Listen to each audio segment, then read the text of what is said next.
What's up, everybody, and welcome back to Laying the Points with Farley Bets. My name is Chris R. Farley, aka Farley Bets on Instagram, Twitter, and TikTok. And we're back with you today, April 26th, a Wednesday, the day before the NFL draft. But we're talking NBA playoffs and NBA picks on this show. Again, my name is Chris R. Farley, professional handicapper and sports betting extraordinaire. I don't know if that's true. Self-diagnosis.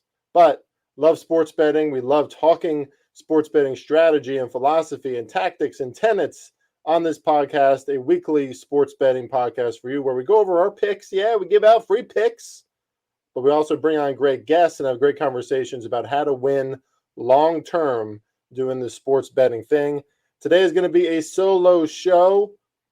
I was going to have Eric Rocco from the Odds Breakers on my show today. He's come down with a little illness. We know how that can be in today's world. So he should be joining us next week or sometime soon. But for today, it's just me. It's just your boy, Farley Bets. And we're going over these NBA games in the April 26th slate, a Wednesday. I'm going to just give you my thoughts on the NBA playoffs so far. We're doing pretty well, up 10 units so far in April. And a lot of those wins coming in the NBA playoffs. And I'm excited to keep on watching these NBA playoffs and talking about these games because for the most part, they're really entertaining and they're really interesting. And let's get right to it because we already have two teams coming out of the West, moving on to the second round between the Phoenix Suns and the Denver Nuggets. And this should be a get your popcorn ready, fantastic series between two elite teams in the Western Conference, probably the two favorites to win the Western Conference coming into the playoffs. And I'm sure that hasn't changed now that they're going to meet each other again. Remember, the Suns had their way with the Nuggets. Was that last season in the NBA playoffs? I don't think the Nuggets forget that. Nuggets have home court advantage now, and this should be a really good battle between two really good offenses. We'll see which defense shows up more. I expect points in this series. I'll just start with that. You're probably going to get totals around the mid-220s. Yeah, maybe that goes a little higher in some games, a little lower in some other games, but the mid-220s will probably be your average for this series and for every game in this series. And the way I'm looking at this game right now, just from a betting perspective to start, is I think there's a good reasoning to look at overs in this series. Why? Because both teams win with their offense, right? Now, the Nuggets, especially at home, are very potent. They go at a faster pace. And we've seen the kind of offense that they could bring to the NBA playoffs. I mean, they have been fantastic closers, right? Timberwolves, very feisty last night. They were leading through, I believe, the whole first half into the second half. But the Nuggets know how to close. They have a plethora of shooting talent on their starting five, but they have great depth as well. Nuggets, more depth, I would say more chemistry, because obviously a team that's been playing together for a long time without any new parts. And they have the size advantage, for sure. Jokic, Aaron Gordon, Michael Porter Jr., they usually have a size advantage on a lot of teams. But they'll definitely have it on the Phoenix Suns. Devin Booker, undersized. Chris Paul, obviously a little undersized. DeAndre Ayton, a little soft, a little skinny. So, that's a thing, right? Nuggets should have plenty of open shots. But will they make those shots? Because right now, the starting five for the Phoenix Suns is starting to hum. And I'm going to say it, and people know what my take on Devin Booker is for the most part. I've seen him flail and panic in big game situations in the NBA playoffs a lot. And that's why I don't really believe that he's a top 10 player. He's a great player in this league, that he should be considered among the greats. Because in my opinion, the greats do what Jimmy Butler did the other night. They can put the entire team on their shoulders, and they can do it consistently. But I'll say this, Devin Booker is playing the best basketball of his career. No doubt about it. He's playing fantastic. Dropped 47 last night in a series winner against the Clippers, a game that they were also down. So he's showing up big in big moments, 25 points in the third quarter alone. Get out of here, Devin. That's good basketball. Aggressive and confident in his scoring to the rim, or whether he's taking a shot. And you know what? The Nuggets are another good fit for him defensively, I think, because just like we saw against the Clippers, Devin Booker, he's smaller, but he's quick, and he's better and better at getting open. Better and better at being more like Steph Curry, moving around without the ball, finding space, getting open, and he's definitely infiltrating that paint with more confidence. Got some moxie out there. So I think he's going to have his way again in the series. The way he's playing, I would not be reluctant to take him in his point totals or maybe his PAR, but more on points, right? Dude is just putting up almost over 40 points a game in the playoffs so far. So Devin Booker is playing really well. There's nothing bad I can say. I will just add this caveat. When he struggles is when defenses get really physical with him and his team, faces adversity. We've seen him lose his cool in those situations before, many times before, actually, and then start missing shots and then not show up in the fourth quarter. Jury is still out if that part of Devin Booker's game has changed, but so far, so good. He will see more physical defenses if they get deeper in these playoffs, but I like this matchup for him against the Denver Nuggets. Now, another question, though. Is Kevin Durant okay being the number 2? Because he is. So far, Kevin Durant is their number 2. Now, he made some clutch shots last night, shots that took the Suns to the next level of that game, right? Separated them from the Clippers in the third quarter and fourth quarter, especially in the fourth quarter. Kevin Durant is still an all-world superstar, would absolutely be a starter in the NBA Olympic team if that happened this year. But so far, he's their number 2, right? This is still Devin Booker's team, it seems.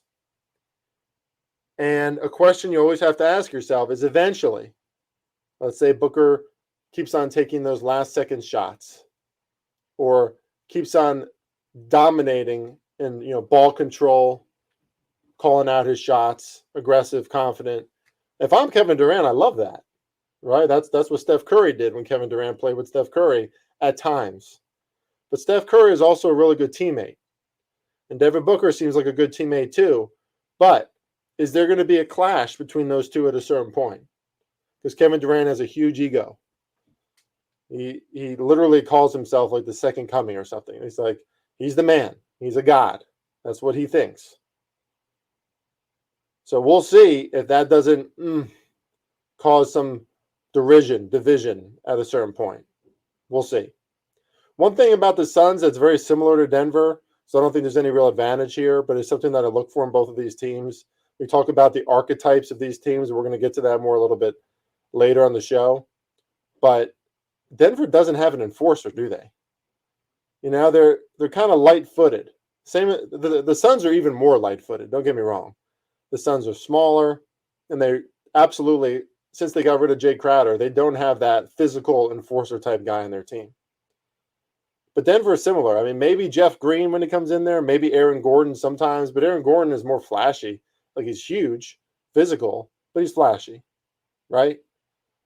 When these two teams face another Western Conference team inevitably in the next round, which is probably going to be the Lakers or the Warriors or Kings, I think it's going to be the Warriors still. The Warriors and Lakers in particular have enforcers. Draymond Green, LeBron James. Guys that can get really physical with you, really throw you off, really punch you in the chin and in the cheek and in the gut and expect you to keep on going, or you could tap out, right? You could tap out. But we've seen that from the Suns before, and we've seen it from Denver. A little soft sometimes in those situations. Little soft. Not the type of teams that can push through those situations sometimes. Again, that's an intangible, right? That's hard to measure. But it's true. Every NBA team, you kind of need that enforcer. And it's the modern day in the NBA. Sure, there's a lot of offense, a lot of high scoring. Sometimes that can get it done alone. A lot of high scoring, a lot of offense, fast pace. We're seeing that from the Kings, even though their defense has really improved. But in the dog days of the NBA playoffs, you need an enforcer. And the Nuggets and Suns were built very similarly, very talented offensively, good team chemistry, really well coached, but no enforcer. So I think there's going to be a lot of high-scoring games in this series. I'm going to take Denver to win it 4-3, plus 380. Getting some value there, obviously. And I like this series to go over 5.5 games. That's minus 200. So you're paying a lot of juice there, but I think it's worth it. Because I think this is going to be a very competitive series. Denver doesn't forget what the Suns did to them in the last NBA playoffs. Denver is a better team, more depth, in my opinion, than the Suns. But the Suns in that starting five is going to absolutely throw off the Nuggets at certain points.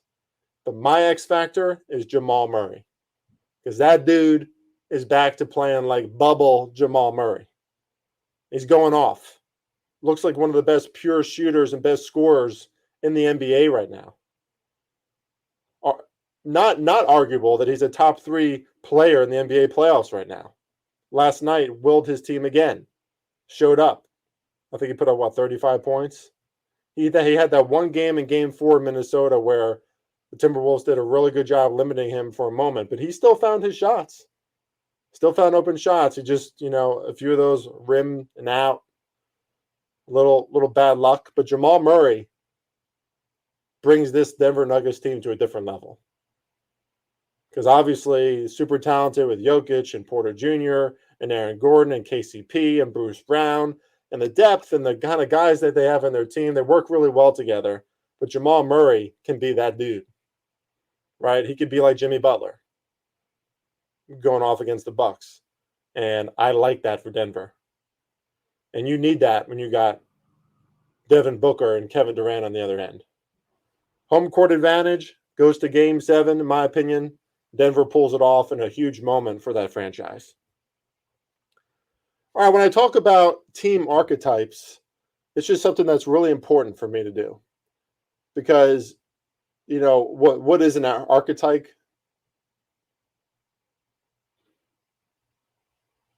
What is an archetype, first of all? An archetype is a way to explain things, right? It's categorizing. Usually you hear about character archetypes like in films, right, or movies or books. But it's the framing, it's the description, it's the elements, the characteristics, the traits of what makes that person or team who they are. And it's a really important part of my handicapping, especially when we get to the NBA playoffs.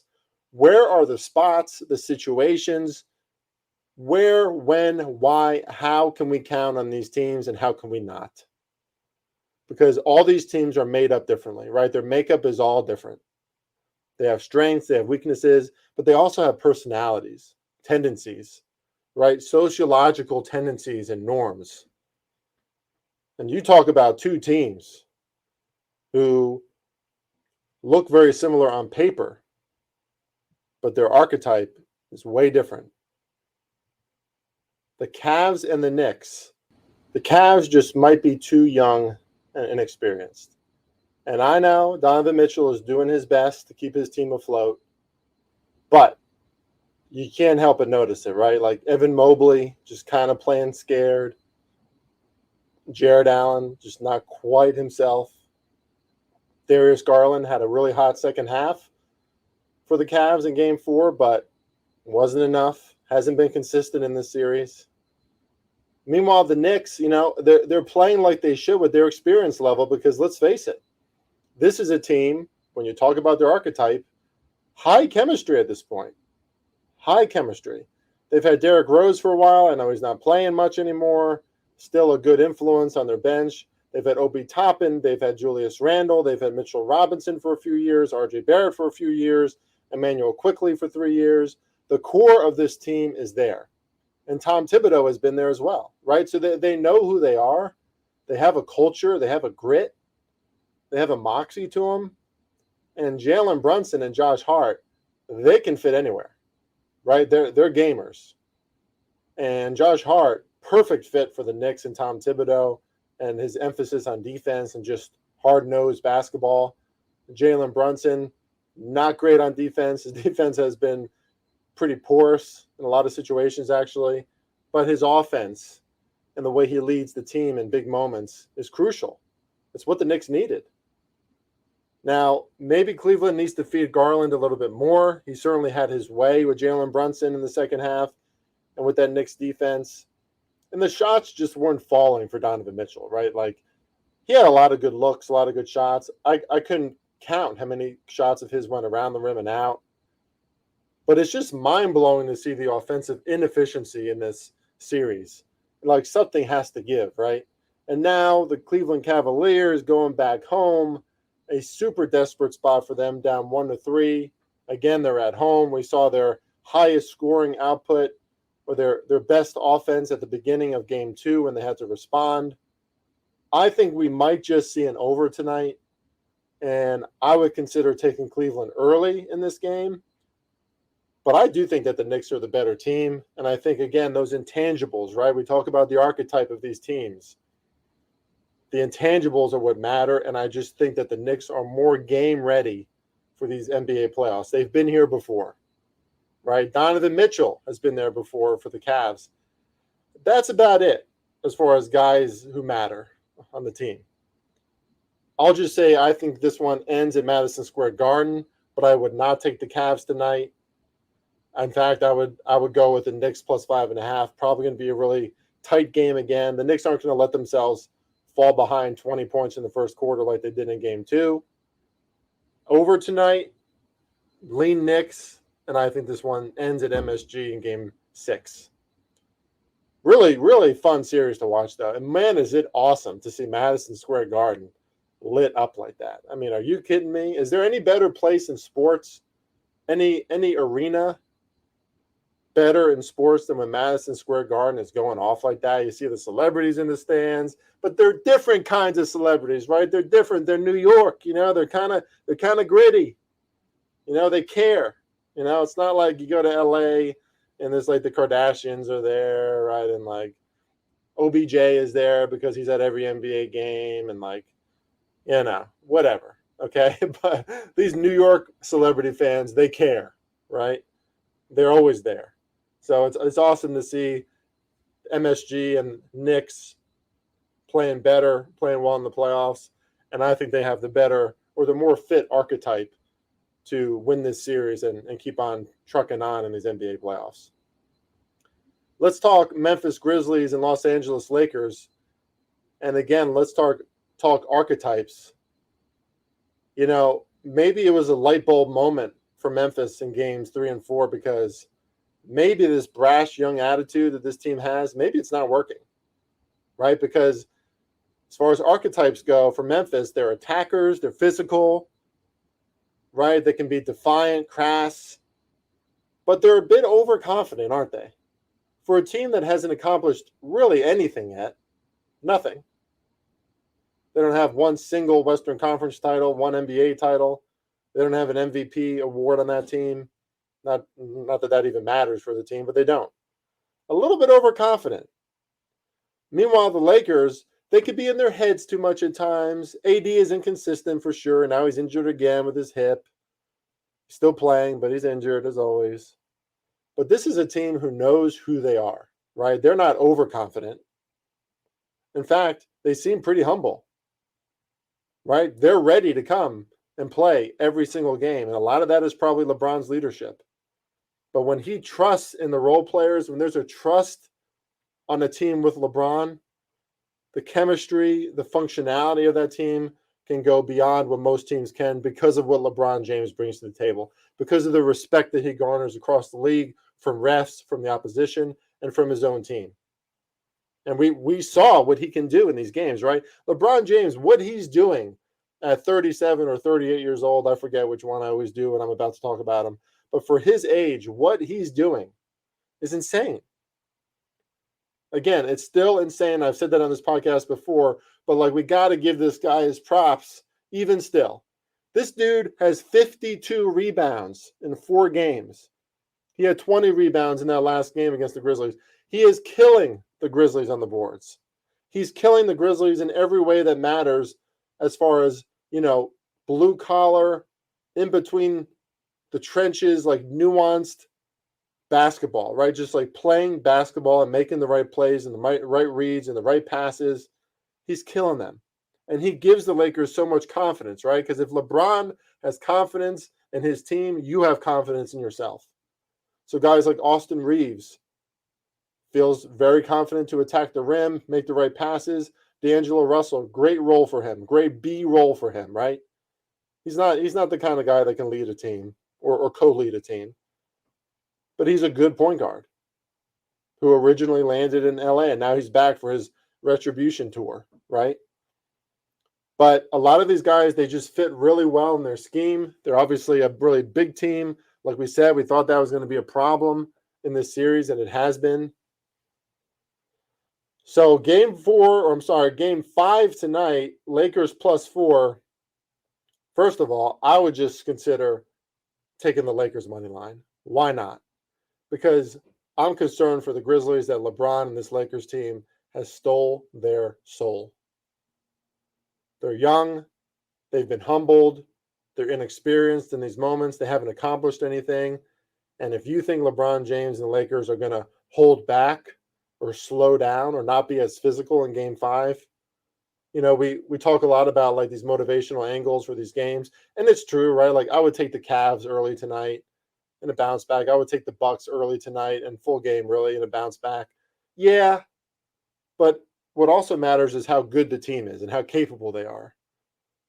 And I don't think that the Grizzlies are that much better than the Lakers, where they're just going to get into a different gear tonight and cover this line -4 at home.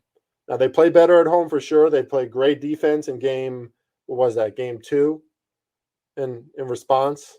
I don't know. Lakers have been playing really well, and they're still riding a lot of momentum. Lakers are the team you don't want to play in the playoffs right now.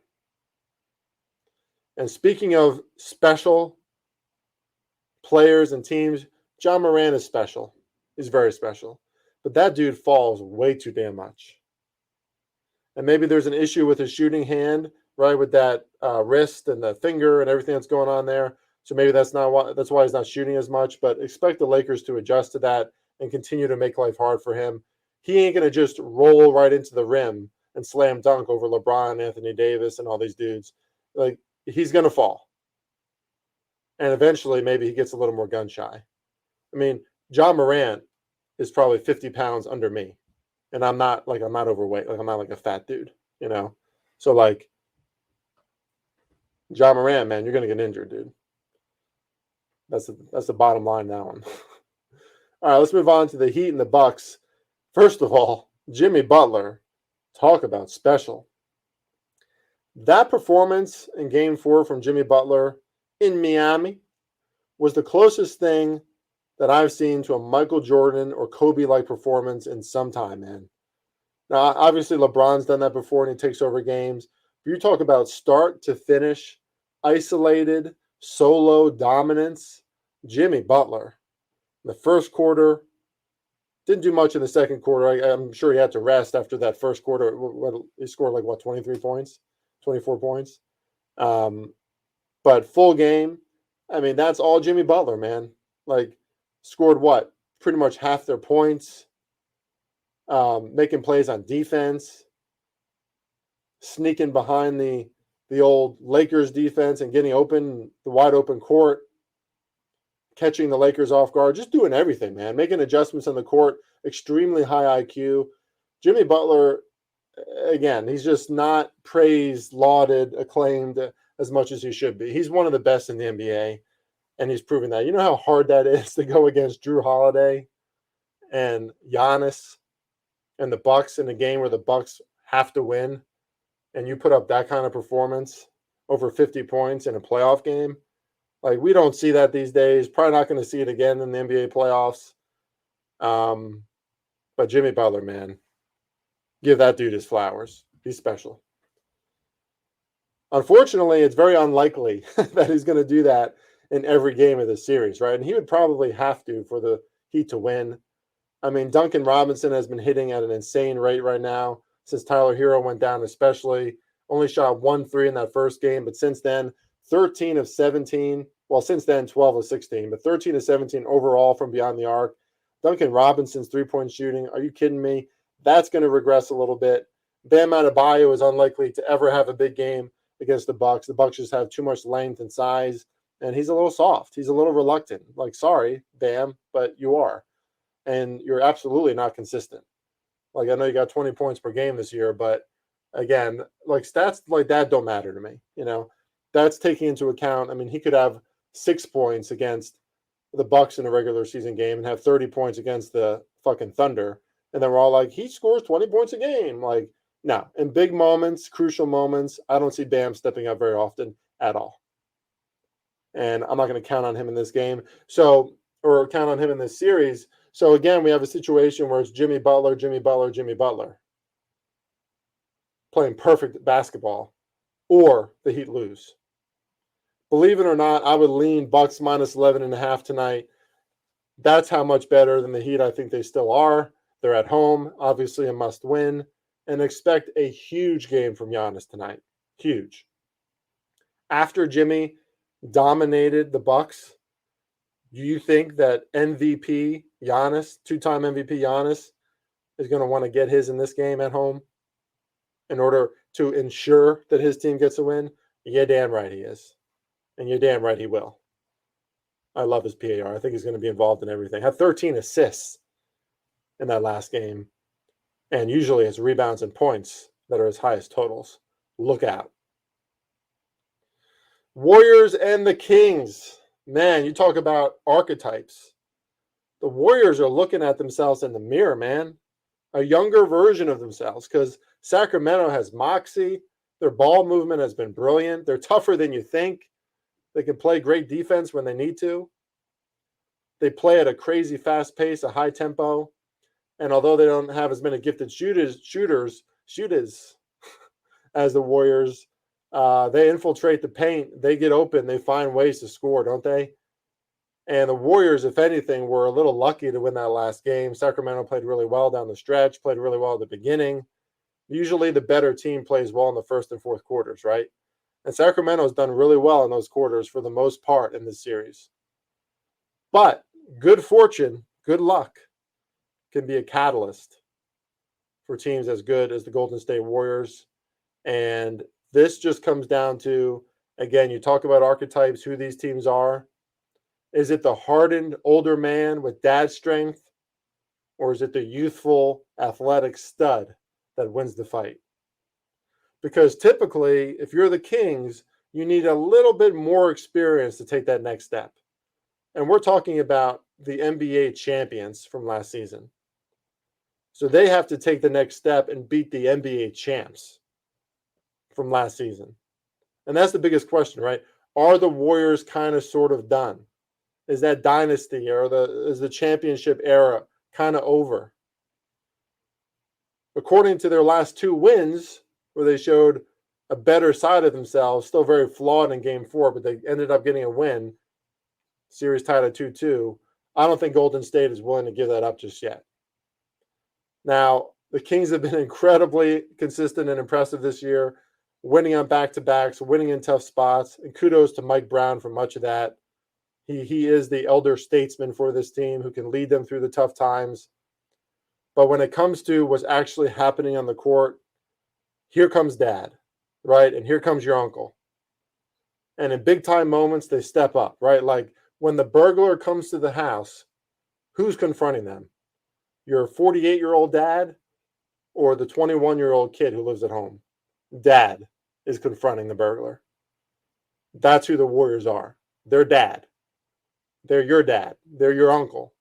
And they got that old man strength, experience, poise. If the Warriors escape this series, ladies and gentlemen, watch out. Because they're going to be a matchup problem for everyone else.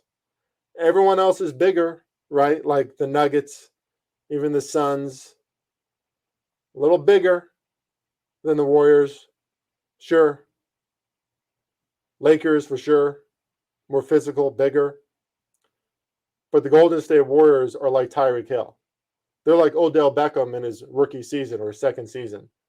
You might be a big physical cornerback, but you're not stopping the speed and agility of Tyreek Hill or Odell Beckham, right? And the Warriors, the way they move around the ball, the way they pass the ball, the way they play at home, their shooting, the way Steph moves without the ball. They're going to tire the hell out teams like the Suns, Nuggets, or Lakers.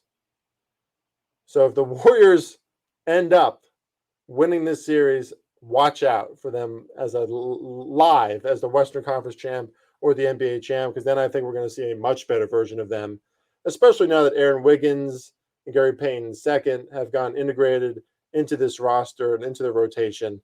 It's only going to get better. And I think Wiggins has played well. I mean, is he completely comfortable yet? No, but he's playing well. He's finding his shot. He's finding his defense. Tonight, I would lean under in this game, 235. That's a bit high for me. I went on the under in game 4. That did not work out. But with the De'Aaron Fox injury, when you injure your finger, it absolutely affects everything you do on the court. Everything you do in basketball is about your hands, right? You're catching the ball, you're passing the ball, you're shooting the ball, you're taking it to the rim, your hands are getting hit. It's going to affect him. The Warriors' offense, we've seen clearly, isn't as effective or efficient on the road. And the Sacramento Kings defense has been awesome at home. So I expect this to be lower scoring, more nerve-wracking. It's a 2-2 series. Watch out tonight for a very physical game. But watch out for those Warriors with De'Aaron Fox injured. They might just get that road win tonight. They might just. Lean Warriors as well. I'm just going to comment really quickly on this series. I'd be shocked if Boston didn't beat the Hawks.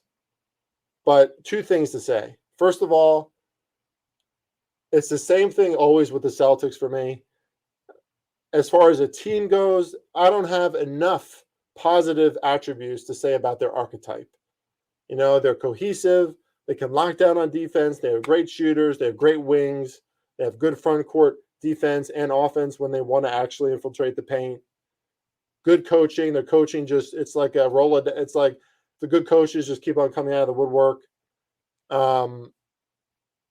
However, Tatum, to me, I don't know if he's that guy, man. And I say it every year.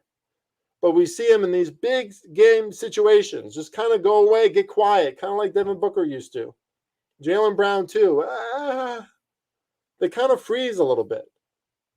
My buddy who's a Celtics fan said, especially when it comes to shooting threes and free throws. I can't speak to that like he can, but I can speak to Jason Tatum's clutch factor. Because I see it go away a lot. And I see, it seems like there's this expectation from the Celtics, like they should be winning. They should be going to the NBA Finals. They should. That's going to really catch them if they keep on acting like that. They're going to have to go through some hard fucking times to get to the NBA Finals, including against this Hawks team. Now you have to go back to Atlanta, and Atlanta's offense is finding its rhythm in the last few games. I mean, from what I can see, they're scoring over 120 points per game, right? Now they're at home where they score higher, they're better, they're faster paced. And oh, by the way, say what you want about Trae Young, and there's plenty to say about him this year. He's had a big ego, apparently, probably a problem for the team, thinking about himself a lot. But ice Trae, man. He did it again. We've seen that from Trae Young at MSG, and we saw it last night at the TD Garden, man. Ice cold in the biggest moments, lights out, game 6, going back to Atlanta. And that was all Trae Young. Without DeJounte Murray, the second best player. Pretty damn impressive. I like that moxie from Trae Young. And I know there's some other things going on off the court with Trae Young. From what we're hearing, we don't know everything, but it's kind of obvious, right? You can see it on the tea leaves, right? But Quinn Snyder, a pro, a dad. Trae Young, maybe he's not going to leave Atlanta. We'll see what happens there. But those are the kind of performances we were like, all right, well, this guy can be problematic, but holy shit. He can come up big when it matters most. And Jason Tatum, Jaylen Brown, Devin Booker in the past. Not everyone does. Not everyone does. And eventually that shit matters, right? Eventually that's what separated Tom Brady from everybody else, or Michael Jordan, or Kobe Bryant, or LeBron James. That's where they separate, is to win championships, they get to a different level. Still waiting to see that from Tatum and Jaylen Brown. I've already seen it from Trae Young. And there's a lot of other elements to Brown and Tatum's game that I'd much rather have than Trae Young, obviously. But is there anything more important than stepping up in those big moments like Trae Young can? I would argue there's not. That wraps this up, guys. 30 minutes of laying the points. Hit me up with a DM at Farley Bets. If you ever want any of my premium picks, would love to include you and bring you on to the team where we win, and we win a lot. Hitting still 55% of my straight-up ATS plays this year in the NBA. We're up 10 units in April. We're winning in baseball. We're winning in soccer. We're winning. And there's going to be a lot more to come this summer. As always, thank you all so much for joining me today. We'll be back next week to talk more NBA. Good luck with the NFL draft. I gave out picks to my premium customers. Not going to talk about it here because I haven't had as much time as I wanted to really invest in the NFL draft. But there's a lot of smart guys and girls out there who are investigating that. Listen to them. Enjoy watching that. Enjoy the NBA playoffs. Ladies and gentlemen, see you next week.